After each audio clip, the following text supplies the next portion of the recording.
Begitu saya datang ke Indonesia, pertama kali saya belum faham budaya Indonesia. Niat saya baik, salat subuh diminta jadi imam. Saya maju jadi imam. Saya baca Ar-Rahman di rakaat pertama. Saya baca Al-Waqi'ah di rakaat yang kedua. Awal-awalnya saya rasa saf masjid cukup banyak. Pas begitu salam saya lihat sisanya cuma satu saf. Wallahu alam ya Allah kemana perginya. Tidak terbiasa. Saya kaget. Masa semuanya sakit? Masa semuanya pinsang? Tapi lama kelamaan, oh sudah faham. Ini orang Indonesia seperti ini.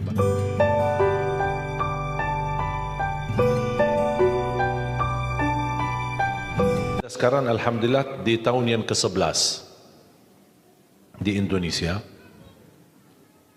Hampir 4 tahun saya tidak mudik. Orang tua saya masih di Madinah. Apalagi semenjak saya mendapatkan kehormatan dari Presiden Republik Indonesia Papa SBY waktu itu 2011, saya diberikan kehormatan warga negara Indonesia. Jadi semenjak saya menjadi warga negara Indonesia justru menjadi beban. Kenapa menjadi beban? Karena wajib bagaimana bisa membawa masyarakat Indonesia pertama harus bersatu. Yang kedua menjaga NKRI.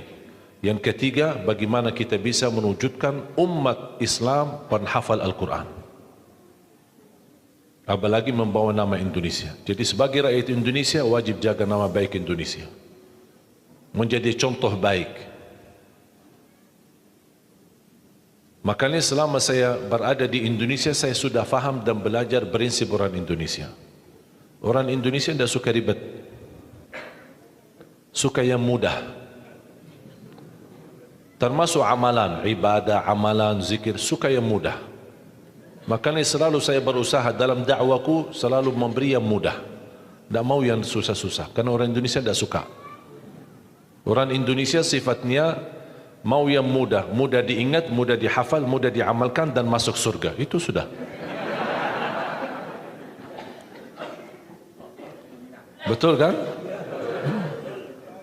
Makanya ketika saya setiap Ramadan bawa adik-adik saya punya saudara 12 timnas. Saya membawa adik saya, ada 5 adik kandung saya di Indonesia. Saya khususkan mereka untuk menjalani tugas mengajar Al-Quran. Karena dari 12 adik-adik saya ada alhamdulillah 10 penghafal Al-Quran. 30 juz bukan juz 30. Jadi saya sengaja mendatangkan mereka supaya ayo sama-sama memperjuangkan, melahirkan, mewujudkan insyaAllah sebanyak-banyaknya penghafal Al-Quran. Dan saya tugaskan mereka di bulan Ramadan jadi imam tarawih. Ada yang di Jakarta, ada yang di Surabaya, ada yang di Lombok, ada yang sampai di Bali, di Kalimantan, bagi-bagi. Setiap tahun kami menghadirkan 20 imam. Ada 5 adik saya, terus yang lain-lain saudara ada atau sahabat, teman-teman, semua pemuda tapi Masya Allah suaranya bagus dan penghafal Al-Quran.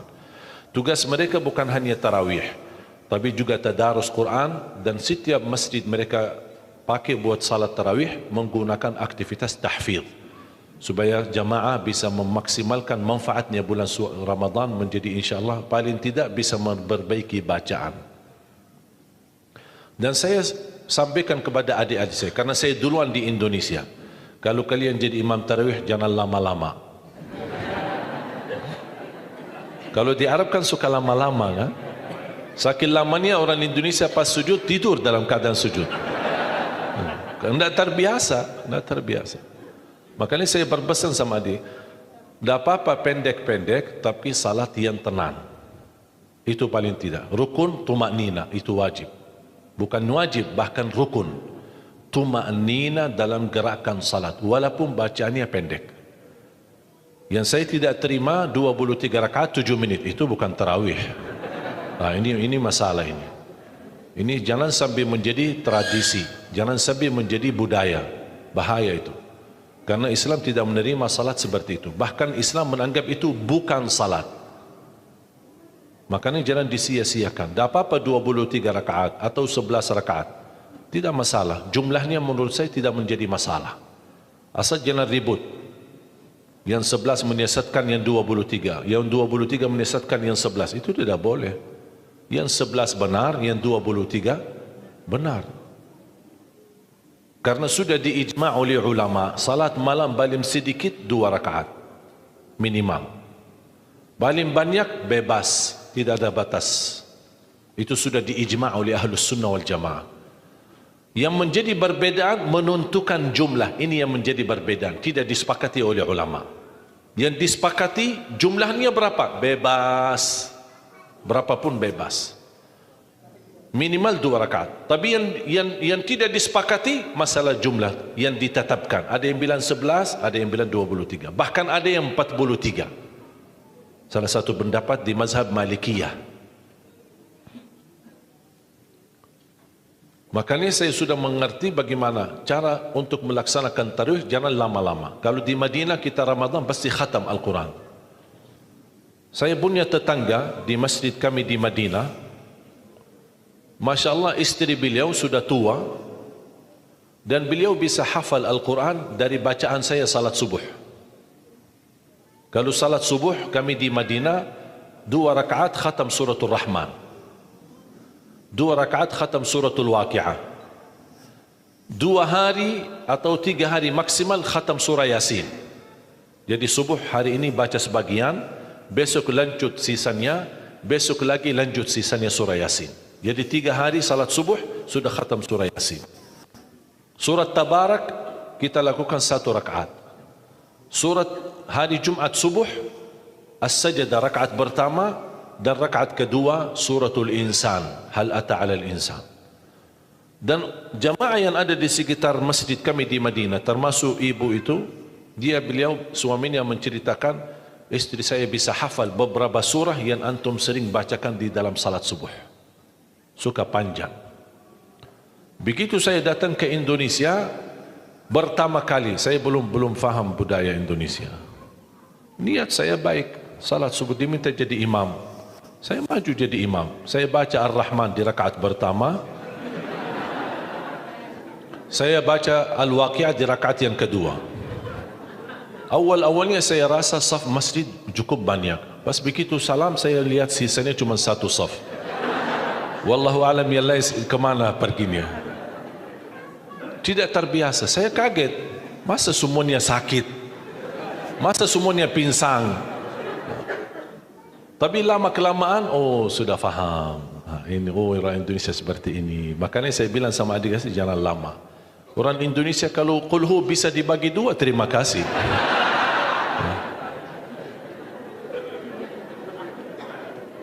Tapi yang saya senangi di Indonesia itu semangat. Semangatnya luar biasa. Makanya saya betah di Indonesia.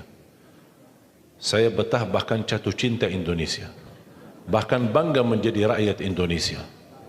Sampai kadang-kadang saya ke Arab menggunakan paspor Indonesia, tidak pakai lagi paspor Arab. Saya ke bandara, antri kan imigrasi kan, saya ikut jalur orang Indonesia. Sama jemaah ada rombongan, datang petugas imigrasi, ngapain kamu di sini? Sana kamu di sana sama orang Arab, sama orang Arab. Saya ikutin, saya pergi ke sana sama orang Arab sampai bertemu dengan kaunter imigrasi, dia ambil paspor, lihat, kok orang Indonesia, ngapain kamu di sini? Pak, kok serba salah, yang tadi suruh ke sini, bapak di sini, kenapa kamu di sini? Jadi gimana ini? Pas dilihat, baca namanya Arab, terus ini gimana ini? Tanya, kok paspor Arab ya? Kamu dari mana? Saya dari Indonesia. Yang benar dari mana? Dari Indonesia. Masa dari Indonesia mancung?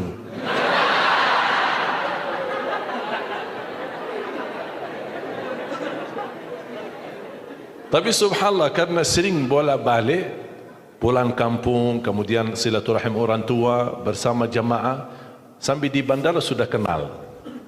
Sakit sudah sering. Tapi alhamdulillah, wallahi nikmat Indonesia. Berkat saya jadi warga negara Indonesia, anugerah nikmat menjadi warga negara Indonesia, saya bisa ke Palestina. Selama masih warga negara Arab, tidak bisa ke Palestina. Bahkan alhamdulillah dapat karunia luar biasa, karunia dari Allah, hadiah dan nikmat besar dari Allah. Ketika saya bertama ke Palestina dan bertama kenal imam besar Masjidul Aqsa, malah beliau dorong saya menjadi imam salat maghrib dan isya di Masjidul Aqsa. Alhamdulillah. Makanya ibu kalau besok-besok dengar sejarah ada orang Indonesia salat di Masjidul Aqsa jadi imam maghrib dan isya, itu Ali Jabir. Mana ada orang Indonesia ke sana untuk jadi imam? Kenapa saya bisa diberikan kesempatan jadi imam? Karena alhamdulillah saya punya paman imam besar Masjidul Haram. Walaupun sudah beliau wafat, tapi sudah sekian tahun beliau jadi imam besar Masjidil Haram. Namanya Syekh Ali Jabir. Makanya orang tua saya memberikan nama itu. Kami bikin website www.alijabir.net, www.alijabir.net. Semua kegiatan beliau di Masjidil Haram dan menjadi imam, khatib, tarawih, tahajud, salat rawatib. Beliau sudah wafat. Itu kakak daripada ibu saya.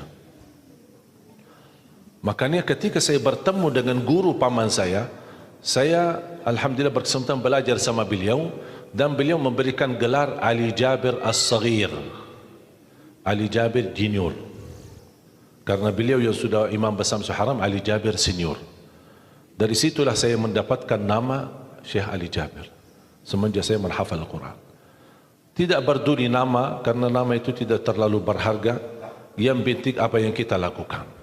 Inna Allah la yanzuru ila a'malikum, la yanzuru ila suwarikum, wala ila ajsamikum, wala ila amwalikum. Allah tidak berduli harta kalian, keturunan kalian. Saya tidak berduli asal usul saya dari mana. Orang Arab bukan orang Arab, menurut saya tidak ada yang berbeda. Yang mulia di sisi Allah adalah orang yang takwa, walaupun dia bukan orang Arab. Tidak ada harga bagi orang yang memiliki keturunan Nabi kalau dia tidak menggunakan takwa dan iman kepada Allah dan amal saleh. Buktinya paman Rasulullah Abu Lahab, paman dekat sama Rasul, hubungan keluarga, tapi Allah kekalkan di neraka. Berarti Allah tidak berduli keturunan kita, asal usul kita, dan siapa diri kita. Yang Allah berdulikan apa takwa kita dan apa isi hati kita.